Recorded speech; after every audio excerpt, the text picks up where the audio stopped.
मनुष्य काय करतो? देवाचं स्मरण करतो. देवा सुनाला 9 महिने 9 दिवस पूर्ण झाल्या, सिजर होऊन 50,000 खर्च येऊन तुला 5 नारळ फोडते म्हणजे सासू जो नवस बोलते.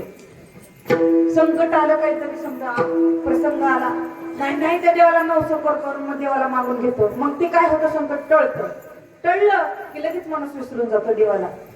अशी माणसाची वृत्ती आहे. म्हणून कबीरदासजी महाराज म्हणतात, दुःख में सुमिरन सब कोई करे, सुख में करे न कोई, सुख में सुमिरन करे तो दुःख काही को होई. सुखात दुःखात प्रत्येक परिस्थितीमध्ये मनुष्य जर देवाचं नामस्मरण केला तर त्या माणसाच्या जीवनात कधीच दुःख येत नाही, दुःख त्याला स्पर्श करत नाही. म्हणून सुखात दुःखात प्रत्येक परिस्थितीत प्रत्येक क्षणात तुम्हाला रामबाण उपाय काय आहे? एकच उपाय, कामामध्ये काम, काही म्हणा राम राम, जाईल भवश्रम सुख होईल दुःखाचे, विठाला विठाला.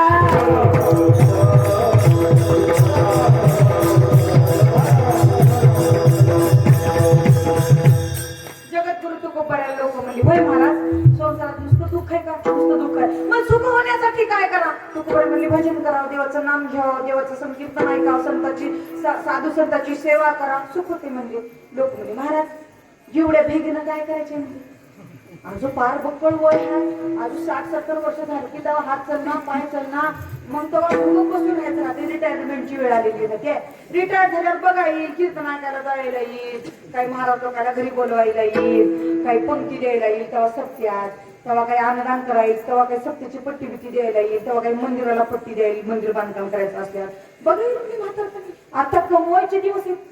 एवढ्या तरण्या वयात जर कीर्तन ऐकायला येऊन बसलो तर कसं होईल आमचं? कमवायचे दिवस आहेत, रात्र दिवस दिन दुगडी रात चोरी करून मेहनतीचे दिवस आहेत. आता कसं जमतंय म्हणले येत आला चुकोबर म्हणले, येड्या माणसाचे म्हणजे तुझ्या कळती का? म्हणजे काय अक्कल आहे का? म्हणजे काय म्हणले, तू म्हातारपणच बोलायलायस म्हणले, आता हातात घेतलेला घास चावून गिळून पोटात जाईल याची सत्ता नाही.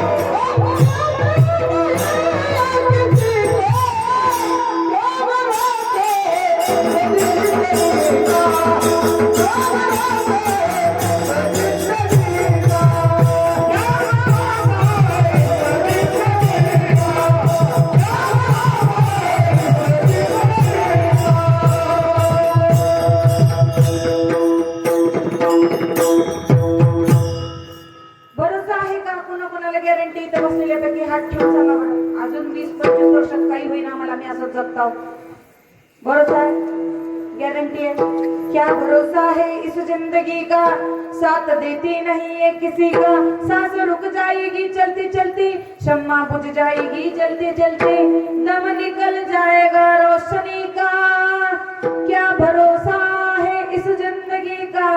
भरोसा आहे का? क्षण भंगूर नाही देहाचा भरोसा. वारे जावा तोडा माया आशा, अरे उद्या उगवणारा सूर्य या डोळ्यांना बघू त्याची गॅरंटी नाही. क्या जाने कल प्रात की मलयगिरी की सुमिरन मिली ना मिली, यह कोमल तनु काल की कठोर प्रहर झिली ना झिली. अरे अब तो राम नाम जपले रसना, क्या पता अंत समय पर हिली ना हिली. जीभ जीभ मरायच्या टायमाला राम म्हणून मेलं की मुक्ती मिळते. म्हणजे काय म्हणावं लागते? राम कृष्ण हरी पांडुरंगा विठ्ठला, काय का तुम्हाला जे आवडते ते. हा, मरायच्या टायमाला त्या देवाचं नाव घेतलं की मुक्ती मिळते. म्हणून मुक्ती यावं लागते जीविराला. किंवा मारल्यावर वाकडी जीभ झाल्यावर कसं ना येईल म्हणायला, राम म्हणायला येईल मरायच्या टायमाला. हा, दुसरं काय म्हणून दुसऱ्या जीविराला किंवा मारल्यावर जी गुडगी हलणार डुलणार राम म्हणायचं ना. म्हणून जिंदगीभर आता नाम जपत राहावं लागतंय. नाही जरी वाचिक शब्दाने या वाचीनं जीबीनं म्हणता आला तरी परावाणीचा घोष झाला पाहिजे, परावाणीतून स्मरण झालं पाहिजे, बेंबीच्या देठापासून देवाचं नाम आलं पाहिजे. नाही जरी वाचिक जप झाला तर मानसिक जप होतोच.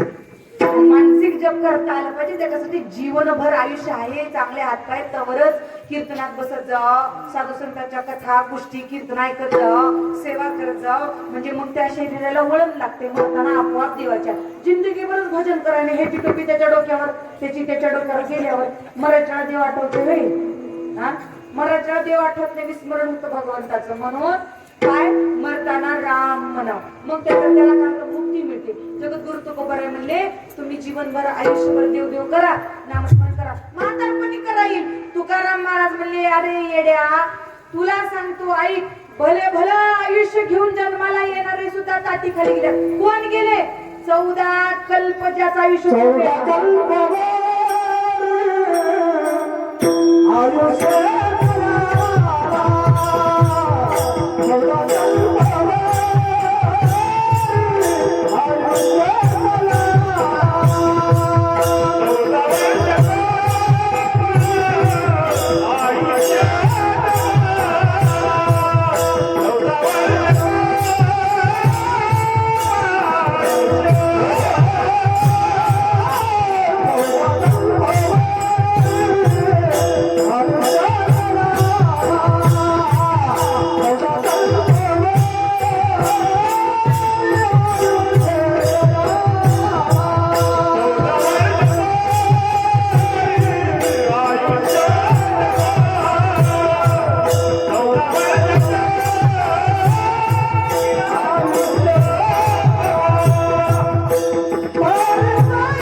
दम भरावं लागतं. सोपंय का? राग आलं म्हणजे तुम्हाला माहितीच आहे, जेव्हा गातात तेव्हा त्यांच्या बेंबीच्या देठापासून ते आवाज निघत असतो. म्हणून एवढे समाज बसल्यानंतर प्रमुख होतात त्या गाड्यामध्ये. असं फार सुंदर गायला तुम्ही. अभंगाच्या तिसऱ्या चरणाचे निरूपण होण्यापूर्वी एकदा विठ्ठल रखुमाईचं भजन होईल. आपण सगळ्यांनी भजन करायचं. गेल्या 5 दिवसापासून रोज जागरण चालू आहे. लय ताण बसला तुमच्यावर, रोज झोप मोड होते. त्याच्यामुळे कीर्तन सुरू झाल्यापासूनच काय काय माया मावल्या त्यांचा डोळा लागला. आता थोडं जरा जागे व्हा. शेवटचे 2 चरण लवकरात लवकर संपवणार आहे. पण त्या अगोदर सगळ्यांनी हात वर करून सुंदर टाळ्या वाजवा, भजन करा. मधलं विठ्ठल रखुमाईचं भजन तुमच्यासाठी, म्हणजे तुमच्या भाग्यात पुण्य जमा व्हावं. आणि ज्या पुण्य येईन तुम्हाला कुठंतरी इहलोकात नाही परलोकात ते पुण्य कामी यावं, यासाठी तुम्हाला भजन करावं लागतं. बरं का? आता जर भजन नाही केलात तर हे लोक सोडून जात असताना परलोकात तुमचे पैसे, तुमचं घर, तुमचं शेत काही कामाला येणार नाही. काय कामाला येईल तर आता कीर्तनात केलेलं भजनच तुम्हाला तिथं कामाला येणार आहे. म्हणून सगळ्यांनी 2 हात वर करून भजन करावं आणि सगळ्यांनी सुंदर टाळी वाजवावी. मुखानं देवाचं नाम घ्यावं, डोळ्यात रूप आठवावं. असं नाम. चला हात वर करा सगळ्यांनी. पूर्ण मोकळे हात वर करा. वा वा वा वा. मला म्हणावं लागलं नाही यावर्षी हात वर करा, हात वर करा. नंतर 3-3दा सांगावं लागत होतं. गेल्या वर्षी काही आले नाही कार्यक्रमाला, चिकनगुन्ह्याची भीती दाखवावं लागत, आता कोरोनाची भीती दाखवावं लागत होती, पण त्याची काही गरजच पडली नाही. सगळ्यांनी 2 हात सुंदर वर केले सगळ्यांनी. सगळ्यांनी 2 हात वर सुंदर. 2 मिनिटं फक्त सगळ्यांनी टाळ्या वाजवायच्या. विठोबा रखुमाई.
कुणाला विचारून हात खाली केला.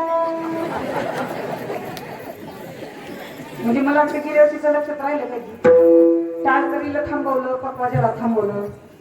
तुम्ही असंच हातावर करून थांबला की तुम्हाला अवस्था प्राप्त झाली, समाधी लागली का की वाटलं मला. तुमचे हात असंच राहते की बरोबर. मला वाटलं आता सगळ्यांना हात खाली करा म्हणावं लागतं त्याची वाटलं, पण म्हणजे आधीच सगळ्याच्या खाली का हात वर करून जेव्हा टाळी वाजवत होती तेव्हा कळ लागली ना हाताला खूप. परमार्थ सोपा नाही, परमार्थामध्ये कळ लागते. कळ लागली तरच देव मिळतो. फुकट नाही देव काही असा. देव बाजारचा भाजीपाला नाही हो. असं एवढं सोपं नाही देव मिळवणं. मनात भाव पाहिजे, प्रेम पाहिजे, श्रद्धा पाहिजे, शरीर झिजलं पाहिजे, कष्टलं पाहिजे. प्रत्येक इंद्रियानं देवाची भक्ती घडली पाहिजे. प्रत्येक इंद्रियानं. नुसतं तोंडानं विठोबा म्हणून चला ते डोळ्यात ते रूप आठवलं पाहिजे, कानात ते नाम आलं पाहिजे. मन असं त्या रूपाला गवसणी घातलं पाहिजे, चित्त गवसणी घातलं पाहिजे. ते नाम भगवंताला मान्य होते, ते देवाचं नाम. नंतर तिला शिव्या देत, तिला बघत आपण होतो राम राम म्हणल्यावर काही उपयोग नाही. चित्त पाहिजे काय देवात.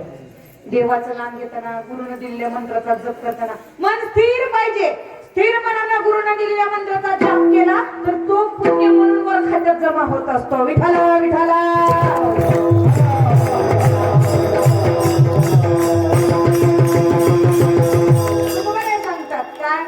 अजून काही दिवसाने केल्यावर जमणार का? आता लगेच करावं लागतंय का? लगेच करावं लागतं म्हणजे जगत गुरुत्व बरं. ज्या दिवशी बोध झाला, विवेक जागृत झाला, सत्सक विवेक जागृत झाला, बोध झाला, त्या दिवसापासून लगेच एक क्षणाचा विलंब न करता तातडी करा, देवाचं नाम घ्या. का? कारण माणसाच्या जीवनाचा भरोसा नाही. भरोसा नाही. कधी काळ येईल आणि घेऊन जाईल का? एका घडीला तो आमची वाट पाहतो. घडी घडी काळ वाट याची पाये. किती अवकाश आहे अजून किती वेळ आहे. कोणाकोणाकडे वेळ आहे? वेळ नाही. पटकन उठा, लवकर घाई करा आणि लवकर भगवंताचं नाम घ्या. का? या शरीराचा भरोसा नाही. कसं हे शरीर महाराजांनी सांगितलं, नाशिवंत देह जाणार सकळ, आयुष्य खातो काळ सावधान. सावधान व्हा. कधी मरण आहे, उद्या मरण आहे, आता आहे, थोड्या वेळात आहे, 10 वर्ष नाही, 20 वर्ष नाही, माहिती नाही, भरोसा नाही. सावधान व्हा. भगवंताचं नाम घ्या. लोकांनी विचारले का बरं घ्या? तुकाराम महाराज म्हणजे गंमत असे, या लोकात तर ठीक आहे म्हणजे, इंद्रिय चांगले तर ठीक आहे म्हणजे, पण मेल्यावर जेव्हा हे लोक सोडून जाल ना, मृत्यू तर परम सत्य बघा. कोण असं आहे आपल्या गावात, ते गाव म्हणजे 500 वर्ष झाली इथं काय कुठे गेला नाही आहे का कुणी? मंडळी 500 वर्षापासून देगावमध्ये असा कोणी माणूस आहे का कुठंच गेलं इथंच आहे? काय डेंजर बघलाले सगळं मारके बैलानं डोळे काढून बघितल्यासारखं. मला जरा हसा बोला बोलल्यानो. घरात कुणाची सासू आहे का अशी 500 वर्षापासून कुठंच गेली नाही, इथंच राहिले नाही ना? 250 वर्षापासून, 200 वर्षापासून नाही ना? कोणीच नाही ना? 100 वर्ष झालं की निघावं लागतंय. थांबायला जमत नाही का? पृथ्वीवरचं मृत्यू लोकातलं परमसत्य जातसही ध्रुवोर मृत्यू ध्रुव जन्म मृत्यूच तस्मात् परिहार्यते न त्वं शोचितुमर्हसि उपजेते नाशे नाशले पुनरपि दिसे हे घटिका यंत्र तैसे परिप्रवेगा मृत्यू चुकत नाही, मरावच लागते. किती जरी मंडळ मला जगायचं आहे हो अजून लई दिवस, मला अजून पिंकीचं लगीन बघायचंय, पिंट्याचं लगीन बघायचंय, सोनीचं बाळातपण करायचंय, जमत नाही. चल तुझं तिकीट कटलं म्हणतंय माझं दूध येऊन. कळालं का? किती जरी आपण आपल्या सुनावर नातवावर पंतवावर प्रेम केलं जमत नाही. यमाचे दूत येतात, समोर थांबतात, गळ्यात फास हातात फास घेऊन येतो यम. येतीस का नाही म्हातारी म्हणत असतो. थर थर थर थर म्हातारी कापते. मारलाल्या रडणं चालू असते माहिती का? जीव जास्त वय झाले ना ते पाठत पडतात. जीव जाता जात नाही, घुटघुटीत प्राण येतो. जीव जाता जात नाही, सगळे बोताली बसून राहतात. आता मरल तवा मरल वाट बघतात आणि विचारतात कशात जीव अडकलाय बघा. विचार मग म्हातारीला जवळ जाऊन विचारतात कशात जीव अडकलाय माय तुझा? सुखानं मर, देवाचं नाव घे. जा आता सगळं डोळ्यानं नातू बघितलीस, पंतू बघितलीस, नातवाचं लग्न लावलीस, वरमाई होऊन फिरलीस, सगळं झालंय. जा आता जाऊ वाटता म्हणते म्हातारी. जाऊ वाटणं झालंय म्हणजे म्हातारा जाऊ वाटणं. पण मेल्याशिवाय पर्याय का? पर्याय नाही. 14 कल्पाचं आयुष्य ज्या ब्रह्माला मिळालं तो गेला. तुमच्या आमची काय पाड आहे? त्याला सुद्धा मृत्यू आहे. 14 कल्पवरी आयुष्य गयाला परी तो राहिला ताटी खाली. त्याची सुद्धा ताटी निघाली. ताटी निघते का नाही माणसाची? प्रत्येक माणसाची ताटी निघते. म्हणून मृत्यूला भिवून चालत नाही, मृत्यूला न स्वीकारून चालत नाही. तिचा अस्वीकार करू नका, स्वीकार करा. मरावं प्रत्येक करावं लागते. मग कधीतरी प्रश्न पडतोय का कशाचा? मरतात तर सगळेजण, आपल्याला एक दिवस मरायचा आहे. मग एक जाती एकाच्या धने सावध त्या गुन्हे कारी नवा. खूप बरं विचारतो. प्रश्न पडलाय का कधी? कुणाच्या मातीला गेला का? गेला. मग तिथं मातीला गेल्यावर वाटलंय का कधी काय आपल्या दिवशी असंच आहे बाबा, आपल्याला असंच एका दिवशी चौघाच्या खांद्यावर नेणार आहे, आपले पोरग असंच आपलं इस्तू धरतंय, लेक अशीच डोकं धरते, अशीच आपल्या बी मातीला बाजा वाजणार आहे, हलकी वाजणार आहे. कशी वाजते? मी अशी वाजते. उगले भारी बोलायच्यात पण काय बी वाजवत जाऊनी.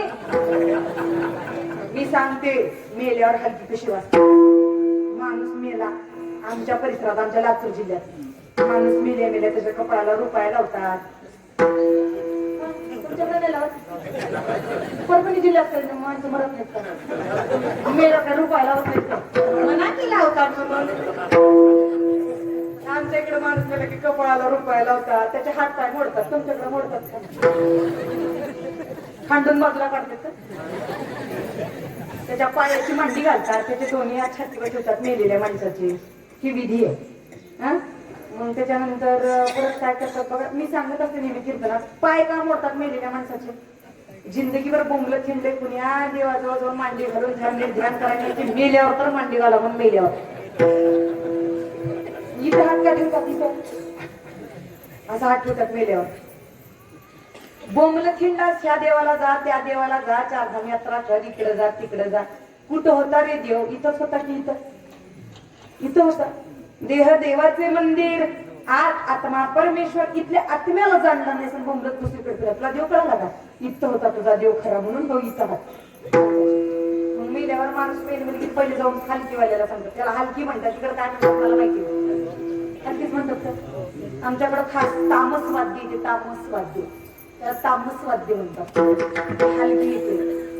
मग ते माणूस पहिले म्हणजे की ते सुरू होते. टन टन टन टन टन अशी वाजते ती. जमलंकडे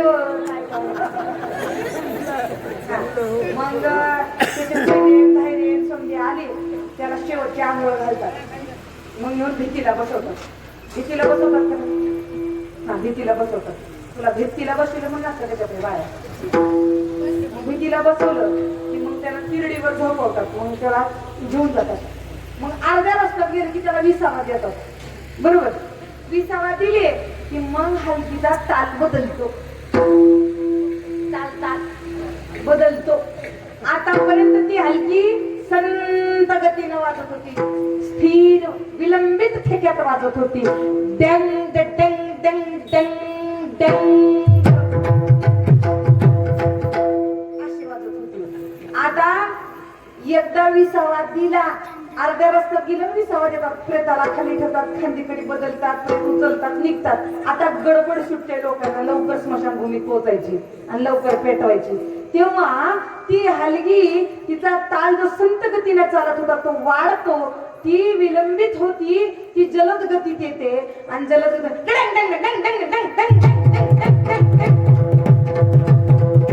कशी वाजते माहितीये का? उचला उचला उचला, फुगा याला नेऊन बेगीनं, आत का ठेवू नका, फुगा फुगा फुगा म्हणत असते. ती सुद्धा संकेत देत असते माणसाला, उचला आता याला ठेवू नका, फुकून टाका. दिलं फुकून, लोक घाबरले. गुरुजी महाराज खरंच बघा एका दिवशी मरायचंय. महाराज म्हणजे तेवढ्यावर थांबत नाही माणसाची आपदा. मग मेल्यावर माणसाचं शरीर इथंच राहतंय, पण सूक्ष्म शरीर माणसाचं आत्मा जीवात्मा वर जातो. वर कुठं जाते महाराज म्हणले?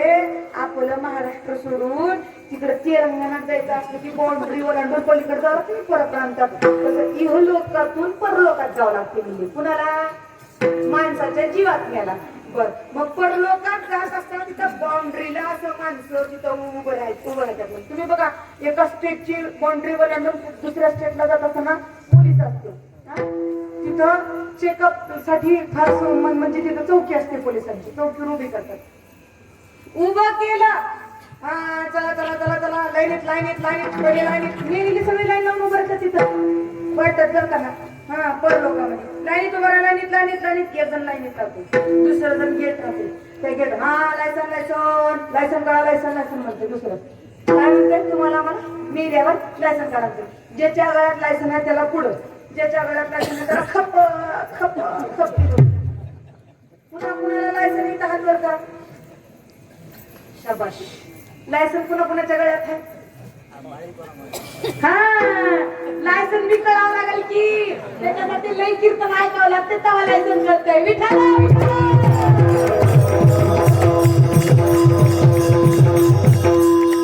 मावल्यानं लायसन पुन्हा कुणाच्या गळ्यात आहे? ज्यांनी ज्यांनी तुळशीची माळ घातली त्यांच्या गळ्यात लायसन असते. मी घातली होती माळ म्हणून सांगितलं की मध्ये सोडतात, आता सोडत नाहीत बरं का. हा, म्हणून उद्याच्या उद्या भागवत कथा करायला आलेल्या महाराजाकडून गप्प गप्प माळ घालूया पोरं. तुमची तर लय अपदा काय सांगावं लागत. पहिले माळा झाला, कशाचा खांगण कशा पक्षाने लावला बाबा. मेल्यावर लय हाल उठते तुम्हाला सांगते, थोडे हाल होईनात. मेल्यावर वर घेऊन जातात, लायसन ज्याच्या गळ्यात त्याला बाजूला, ज्याच्या गळ्यात लायसन त्याला बाजूला, त्याची लाईन मध्ये सोडतात. मग असा एक वैदर्भ नावाचा राजा होता. तो विदर्भ देशाचा राजा होता. त्यानं त्याच्या आयुष्यामध्ये 3 कामं सोडून बाकी सगळे कामं केली. कोणकोणते 3 कामं केले नाहीत? एक संतांची भेट, संतांचं पूजन, संतांचा आदर सत्कार केला नाही, एक कुठल्या मंदिराचं बांधकाम केलं नाही, आणि तिसरी गोष्ट अन्नदान केलं नाही. असा तो राजा खूप ऐश्वर्य भोगून मरून गेला. मरून गेल्यानंतर तो नरकात गेला आणि त्याला बाउंड्रीवर उभं केलं. त्या राजाला बाउंड्रीवर उभं केलं. बाउंड्रीवर उभं करून म्हणतात लायसन आहे का? नाही. त्याला पहिलेच फेडा म्हणजे थोडा लई मोठा मार दिला, पुन्हा घेऊन गेले मध्ये. काढा म्हणजे ह्याचं खातं काढलं. म्हणजे काय केलंय? काय नाही बाबा, ह्याचं खातं काढा म्हणजे ह्याच्या अकाउंटला बघा बॅलन्स किती आहे. पुण्याचं 0 आणि पापाचं अख्खं लिस्ट भरली म्हणजे सगळे. चला म्हणजे ह्याला घेऊन चला. 28 प्रकारच्या नरकापैकी एका नरकात नेऊन घातले. पाय इकडून उंच भिंती होत्या, खुली रूम होती, आणि त्या रूम मध्ये घालून जर मार देणं चालू केले महाराज बेहिसाब. मी नाही म्हणत, अभंग प्रमाणे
जे मार द्यायला चालू केलं महाराज, इतकं मारायला चालू केलं, इतकं मारायला चालू केलं. बघा इकडं ऐका नीट लक्ष देऊन बर का. त्या यमाच्या तिथं त्या खोलीमध्ये नेऊन जे मार दिला ते का शिफ्ट वाईज माणसं होते, शिफ्ट वाईज 5-5 घंट्याला शिफ्ट बदलत होती. 5 घंटे ह्यानं मारावं, त्यानं झालं की ह्यानं जावं, पुन्हा त्यानं यावं, त्यानं मारावं, त्यानं झालं की त्यानं. असं किती 7 दिवस मारले त्याला. हाण मार वरून हाण ठोकायचं. केलास कुणी केलास, धर्म केलास का केलास, तुला आम्ही काय इथं शरीर दिलं, काय केला शरीराचा वापर, म्हणायचं ते म्हणायचं, म्हणायचं बाबा मारलो का, लई लागलाले, लई दुखलाले, मारिती तोडीती झोडीती निष्ठूर यमाचे किंकर बहुसाल. असला मार म्हणतात काही हिसाब बेहिसाब मार दिलं. 7 दिवस झालं जरा दम खाल्लं. अय माणसा तुला जरा सुटका आहे म्हणजे अर्ध्या घंट्याची, जर अर्ध्या घंट्याची सुटका, तुला मार खाण्यासाठी अर्ध्या घंट्याची सुटका, फक्त अर्ध्या तासाचं ब्रेक होतं मध्ये, फक्त अर्ध्या तासाचं. ह्यानं बाहेर आलं, तुमचा कुणी मालक आहे का जरा त्याला भेटतो म्हणाल. किती मार आला, 7 दिवस झाला शिफ्ट शिफ्ट न कामाला येऊ लागला, मार झाला. जरा तुमचा कुणी मालक आहे का म्हणलं. हाय हाय मालक आहे, ते हे बिल्डिंगच्या पलीकडे तिकडं जे ऑफिस आहे त्या ऑफिसमध्ये आमचा मालक असायचा, भेट म्हणलं त्याला. जा म्हणलं गेलं, तिथं यमराज बसला होता, मोठ्या सिंहासनावरती उंच यमराज बसला होता. तुम्हीच हाव का मालक इथले म्हणला ह्यानं. हा मीच हा म्हणला, मीच हा म्हणल्यावर काय हो तुमच्या नौकराला सांगा, मी बी राजा होतो खाली पृथ्वीवर, एका मोठ्या विदर्भ देशाचा राजा होतो. माझ्या राज्यामध्ये जेव्हा लोक गुन्हा करायचे तेव्हा मी त्यांना जीव घालून सजा देत होतो. तुमचं कसलं राज्य आहे हो, तुमच्या राज्यामध्ये मेल्यावर माणसं येतात जेवायला सुद्धा देणं. या मना म्हणला खाली माणूस जे करते ते इथं मिळते म्हणला त्याला. तू खाली काही पंगत दिलतास का सत्तेची, त्याला म्हणला नाही. मग कधी अन्नदान केलतास का, त्याला म्हणला नाही. कधी साधू संताला जीव घातलास का, नाही. मग तुला कसं वर जेवाय मिळालं म्हणला. आई वास्तू शांती केलता गाव जीव घातला म्हणला. वास्तू शांती केलता गाव जीव घातला. या म्हणला वास्तू शांतीला जीव घातलेलं पुण्य लागत नाही. मग वास्तू शांतीला जीव घातला तर त्या घरात वास्तू नावाच्या राक्षसाचा दोष नाहीसा होतो, आणि तेवढ्या लोकांच्या आशीर्वाद लागून त्या घरात नांगायला सुख मिळते, ते पुण्य तिथं संपून जाते. आई मग पोराच्या लग्नात फार गावाला गाव जेवण दिला होती म्हणलं त्याला. पोराच्या पुरीच्या लग्नात दिला होती म्हणल्यावर यमाना म्हणलं येड्या माणसा, पोराच्या पुरीच्या लग्नात जीव घातलेलं त्याच्या संसाराला सुख लागते म्हणलं. कधी साधू संताला गोरगरीबाला आणून जीव घातला असता, तसलं काही करायला नाही बघा म्हणलं. मग तसलं केलं इथं काही नाही म्हणून तुला खायला काय मिळणार गेले म्हणलं.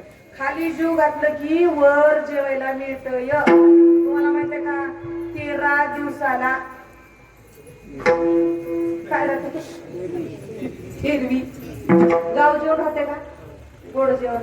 हा आपण 13 दिवस काही गोड पिढ काही खायला. 13 दिवस झाले, 13 दिवस त्याला त्या बाउंड्रीवर उभं करतात आणि तिथून पुढं वाट लावतात तुझं पाप पुण्य बघ म्हणून. आणि त्याला तिकडे 13 दिवस नरकात गेलं की इकडं आपल्याला मोकळीत आपण गाव घेऊन नुकती खाऊन मोकळं, त्याला तिकडे उपाशी का मरणार सर नरकात आपला बाप म्हणून 13 दिवस. बरं कळलं का.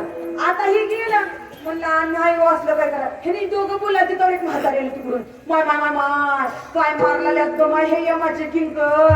अगं माय गे जेवायचं कुणी काही दिना गेले माय, मारले बरी पोटाला खवलं मारले. मार तर सोचतंय पोटात बी काही नको वरून मार बी दुनियाचा कसं सोसल म्हणजे म्हातारी. येवाना म्हणला ए बाई बडबड करून बसू का, ती खाली बी असताना बकड किती बडबड करत होती, तिथे बी बडबड करालीस का म्हणला.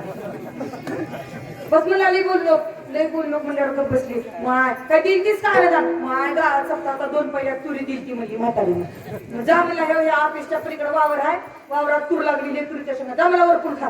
गेली म्हातारी गपो गपो गपो तुरीच्या शेंगा तोडल्या आणि तुरीच्या शेंग फोडली की मध्ये शेण निघालं. शेण काय निघालं, शेण. मग आली परत म्हणली माय काय अन्याय आहे माय, तुरीच्या शेंगात शेण निघाले. ये म्हणा ए म्हातारी कसल्या तुरी दिली ती सांग बरं ध्यानानं याद करून.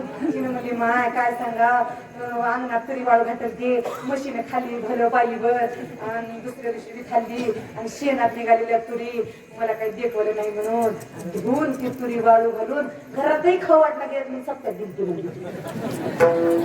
खाल्लं मग शेण, आता खाली शेण वाटली तिथं का म्हणलं मला कसं म्हणायचं महाराज काय सांगा अशी आवडत का झाली ह्या राजानं म्हणला आहो मी राजा म्हणला तिथला असतील मला इथं काय चालणार म्हणला राजा तिथला म्हणला खालचा आम्ही आमदार खालचा इथं काय चालणार आमदाराचं मी खासदार आहो ते खाली म्हणलं इथं तुझा खासदारकीपणा काही कामाचा नाही खासदार राहो आमदार राहो प्रधानमंत्री राहो मुख्यमंत्री राहो काही राहो पाप करणाऱ्याला दणदण पाप करणाऱ्याला दणदण नुसतं ठोकायचं काम चालू होतं नुसतं ठोकायचं काम चालू होतं महाराज काय सांगा आता मला काय वाटलं माहितीये का वैदर्भ राजा देशाचा राजा होता तर त्याची हे हाल आमदाराची हे हाल खासदाराची हे हाल पोलीस पाटलाची माली पाटलाची सरपंचाची चेअरमनाची करा कातडी वाळू होतं का काय ती सोडून बाकी पोलीस पाटीलची इथं गावात माली पाटीलची इथं काही त्यांना बरं इथं आपली चला वाटत असलं तर सगळ्यात पहिलं पट्टीला पुढे यायचं विठ्ठल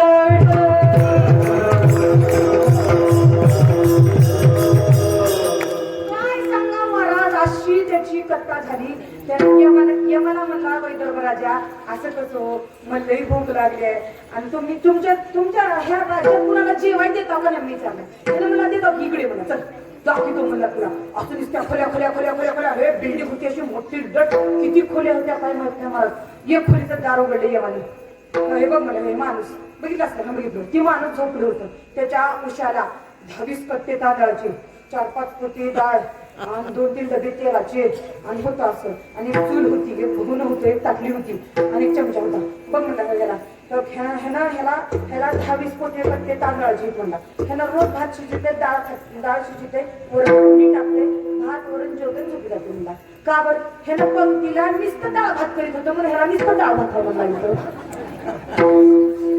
काहीतरी लोक गाव जेवण देतात की वरणाचं भात त्याला नुसतं डाळ भात करीत होतं ह्याला डाळ भात खाली जे केलं ते वर ध्यान ठेवायचं खाली जे केलं ते वर ह्याला नुसतं डाळ भात करीत होतं पंक्तीला नुसतं वरण भात करत होतं म्हणून ह्याला वरण भात आज एक दार काढलं टेबल ठेवलेलं त्या टेबलावर अंगूर सफरचंद काजू बदाम पिस्ता अंजीर भारी ठेवलेलं होतं मग हे दार काढलं दाखवलं बघून येत होती माणसाला मग बघ म्हणजे किती चांगले फळ आहे केलं काय केलं त्यानं म्हटलं ह्यानं गावात महाराज आलं की महाराजाला घरी घेत होतं काजू देत होतं बदाम देत होतं फळं खाऊ घालीत होतं म्हणून घ्यायचं तिथं वर आल्यावर ह्याला काजू बदाम फळं काय म्हणायचं बरं पुढे अजून एक दार उघडलं यमानं खोलीतलं आज एक दार उघडलं आणि त्याला दाखिलं याला बघ एवढा कपड्याचा ढिगन त्याच्यावर उभं बसलं एक माणूस असं करून ह्यानं का बरं काही नाही गावात आलेल्या प्रत्येक कार्यकर्त्याला प्रत्येक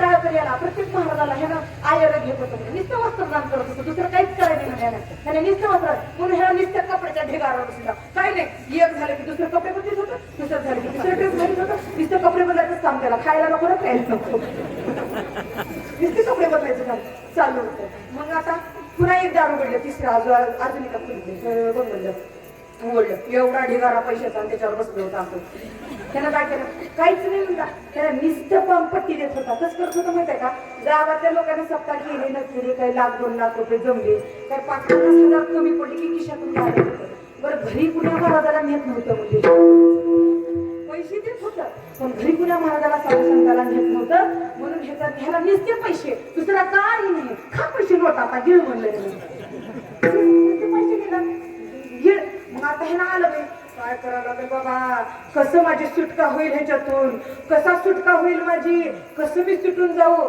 त्याला म्हणले साधू संताशिवाय मृत्यू लोकातून परलोकात गेल्यावर तिथून सुटून जायचा मार्गाचा नाही साधू संताची मला सोडावं जाऊन गावात निस्त्या पंक्ती देतो जिल्ह्यात आहेत नाही तेवढे महाराज जमा करतो मोठा सप्ता करतो आता जमना टाइम निघून गेली म्हणजे लोक यमदूत म्हणला आता जमना टाइम निघून गेली तवाच काय कुठे गेली ती म्हणला जेव्हा गावात सप्ताह होता तेव्हा गट्ट्यावर बसून लोकांची निंदा करीत होता कार्यकर्त्याला भांडत होता शांतपणा करायला म्हणत होता तेव्हा कुठे गेली तुझ्या आत्या म्हणलं बस म्हणला आता कस करा म्हणल्यावर जा म्हणला तुला तुला लई भूक लागली तर त्या समुद्राच्या काठावर तुझं शरीर पडले, तुझं शरीर तोडून खात जा म्हणला.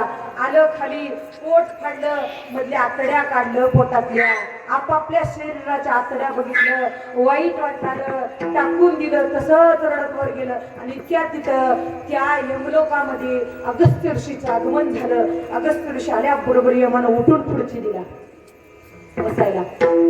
उठून यमानं खुर्ची दिला. ह्याला वाटलं यम याला घाबरतोय म्हणजे हे कुणीतरी मोठा माणूस आहे, ह्याच्या आपण पाय धरा म्हणून पाय धरलं, पाया पडलं, रडायला लागलं. काकुळतीला आलं, दया करा संता, तुम्ही माझ्यावर दया करा, लई मारतात म्हणला हे यमाचे दूत, मला सहन होईना आले म्हणला यांचा मार, माझ्यावर दया करा. आणि अगस्त्य ऋषीला दया आली. दया आल्यानंतर अगस्त्य ऋषीनं म्हणले ह्याचा खातं काढा. खातं काढलं. यमान सांगितलं नुसता पापाचा अकाउंट भरलेला आहे, पुण्याचा 0 आहे म्हणजे बॅलन्स. कसं करा, माझा अकाउंट काढा. अगस्त्य ऋषीचा अकाउंट काढलं. 110 यज्ञ केल्याचं पुण्य त्यांच्या अकाउंट मध्ये जमा होतं मला त्यांच्या खात्यात. म्हणले एक काम करा, 100 यज्ञ केल्याचं पुण्य मला राहू द्या, 10 यज्ञाचं पुण्य याला दान द्या. म्हणजे माझ्या अकाउंटचं ह्याच्या अकाउंटला ट्रान्सफर करा येते का? येते की म्हणजे इसं जमते म्हणजे काही टेन्शन नाही. आपलं 10 यज्ञ केल्याचं पुण्य अगस्त्य ऋषींना वैदर्भ राजाला दिलं. वैदर्भ राजा पुण्यवान झाला. झाल्याबरोबर ढोल नगारे ताशी वाजायला सुरू झाले. स्वागत केलं यमलोकामध्ये त्या वैदर्भ राजाचं. मोठ्या सन्मानानं घेऊन डायनिंग टेबलवर बसवलं. पंचपक्वान्याचा ताट समोर ठेवला. घास घेतला हातात, तोंडाजवळ नेलं आणि त्या अगस्त्य ऋषीची आठवण आली. घास खाली ठेवून रडायला चालू केलं.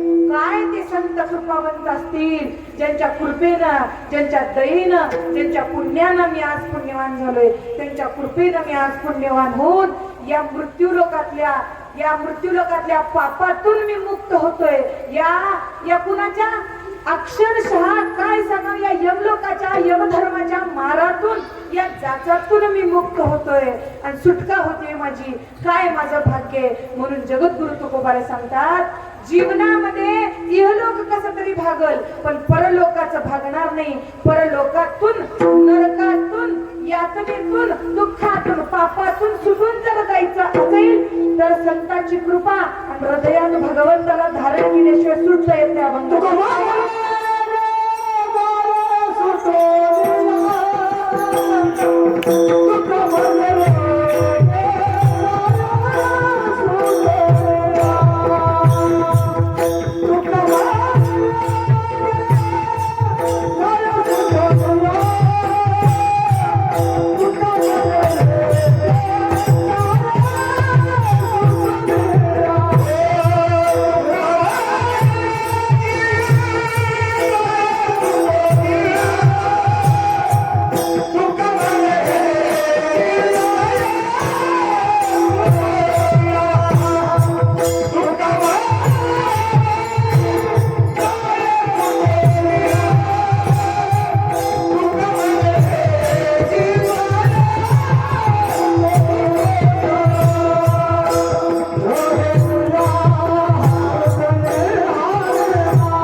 आप